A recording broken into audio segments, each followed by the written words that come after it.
هذه المرثية من أبو خنجر سليم علي الجوني، وجلال سعد عبد الله، وأبو عسكر زياد علي سعد، يعز بها كافة أهالي الجون وريمة عامة، في صديقهم الغالي فارس علي قاسم ويوسف علي قاسم، رحمة الله تغشاهم وأسكنهم فسيح جناته، وإنا لله وإنا إليه راجعون.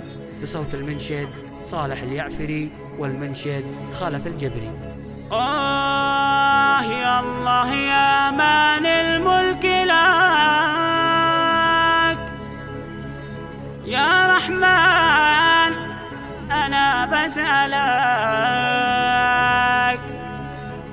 ترحم كل من عادلك، يا عالي ويا معتلي، يا رحمن واحد أحد،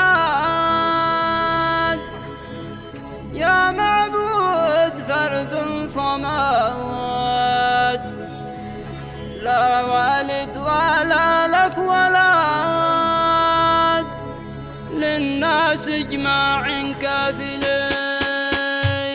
يا الله يا مان الملك لك، يا رحمن أنا بسألك ترحم كل من عادلك، يا عالي ويا معتلي، يا الله يا عظيم الرجاء، يا من لك جميع اللجاء، يا رحمن يا مرتجى، عالم ما عالي يا ولي. يا رحمن واحد أحد، يا معبود فرد صمد، لا والد ولا لك ولد، للناس اجماع كافلي. يا شمس الرثا قربي، لا تغيبي ولا تغربي، من بعد الصلاة على النبي بنحكي لكم ما يلي. فارس ويوسف جالسين جنب الأب مستانسين، لكن ما كانوا عارفين إن العمر بينتهي. قام الأب بيطلق رصاص على الاثنين وكانت نصاف، بعده زاد بنته قصاف، يا قهري ويا باطلي. أصبحنا بهذا الزمان لا رحمة ولا عد أمان، هل هو عمدي ولا جنان، يا ويلي ويا ويلي.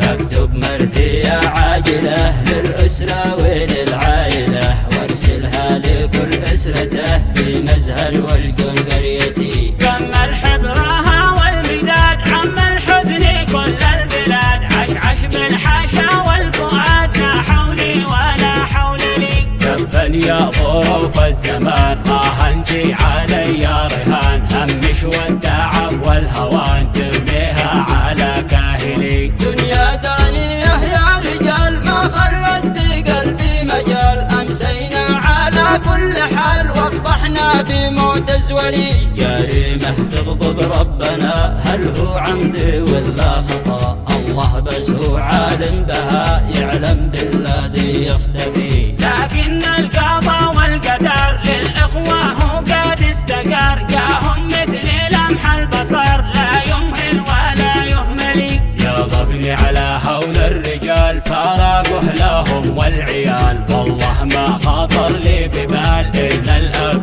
بايف علي. مات فارس الله يرحمه، متوه بعزة شبته، يا رب السماء اسكنه في الفردوس جنب النبي. مات يوسف الله يرحمه، متوه في عزة شبته، يا رب السماء اسكنه في الفردوس جنب